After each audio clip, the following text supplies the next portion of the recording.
ego. Yan kwanye neche. Chelukwa inacho nwanyi ga na-atakọ na hụ. Onye wote ya na. Orumiri na-eli mmadụ onye ọnwụnwa. Ya ka ọ na-ebe a. Ibe maka ibe amụmụ na n'ugwu ọmụ.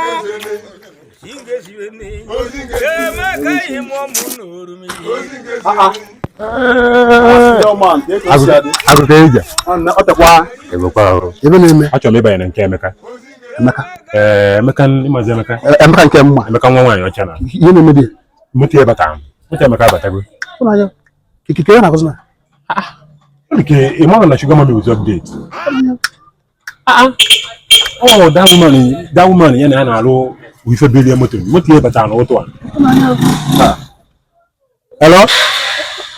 Agbagatawago anụ m nso, agbagatawago m. Ayi.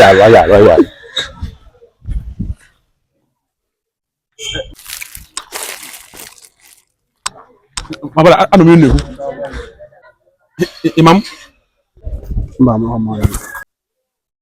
Adịmara aka inye mmadụ Sugar Mommy maka ndị mkpere akpọnya ha kụsa m okwu. Ọ dịka mgbada mmadụ. Ụnanya, sisi m kwatara n'ụgbọ a mụ na nwoke adịghị nso, mụ na nwaanyị ana m anọrọ onwe.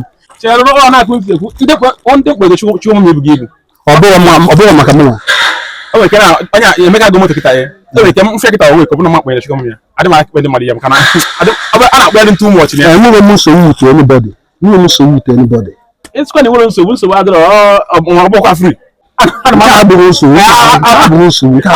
Ana m ana ego. Nke abụghị nsogbu. Bịa ka m gwa gị ego nna nakwa akụkụ na. Ana nakwa ego. Ka nkwụ nke bụ eziokwu.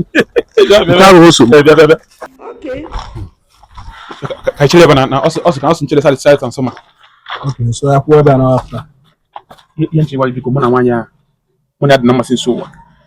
Alakakwa na mụ na ya biko. Ọ bụ nke bụ nke nwe nso na-achị amụ n'aka ewere nso ọ bụla ga-osebe. Biko ọ dịkwa ọcha na ya kwa ndị dị ọcha. Nke a my spec. All my cover. Wacha ebe ọ ya pụta obere oge. Imekwa nri ọfụma. Kọrịtụkwa gị na onye ọzọ.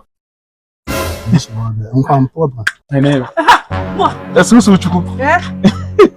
Kedu customer Ne. Okay. New connection. Sugar na amakwa mma ọ na-ata ezigbo ụtọ. Sugar wụ ụtọ. Sugar wụ ụtọ. Ese. Sugar wụ nyawo. Alata bi ọzọ. Ezigbo sugar esi outside iwe na-ebubata anya ka nlele. Gebe na-emezi ka onye nwa anyị na-eche ebe a. Na-enye sugar. Sugar.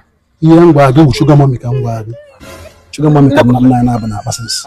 Lekwa na anya ụmụnne ka iji. Isi nunu. Mommy ka ọbụka mommy ọfụrụ. Ọ bụrụ mommy ofu nwa nke ya ka ọ ga-abụ. No. Maka ife na-emesi na ihe m na-achọ wụ Sugar Mommy ndị ahụ na-akwụfafe na-enye gị ego. Ya kwanye neche. Chelukwa ịna-achọ nwaanyị ga na-atakọ na hụ. Onye wote ya na.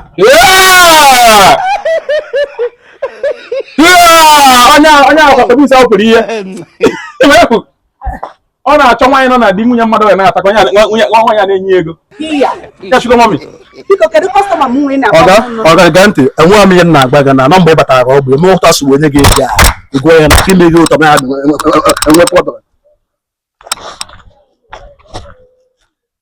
Ewu ya kịta ukiri gbanye na ofu ebe aza nsara charismatism. Si m na achọ Sugar Mommy. God have mercy upon. Nweche nọ nwaanyị na-ele sugar.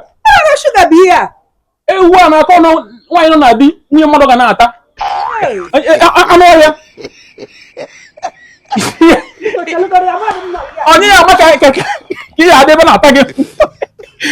Daja chọọ ife ya arụ ewu. Ifukwudi afọ ọnụ bụ na agba. Agụ ka ya agụ gị sebe. Eka mgbe many months ta ọfụ o. Don't go ịdị ọ na-agba ọbara na-apụ ọkụ na-apụ anwụrụ. Ife na-achọ Sugar Mommy. Ekwesu akpọrọ ndị bụ ọya ọkụ o. Gatọ m na kọt ka aka maka mmesi ego gị. Is your brother? Go for beat.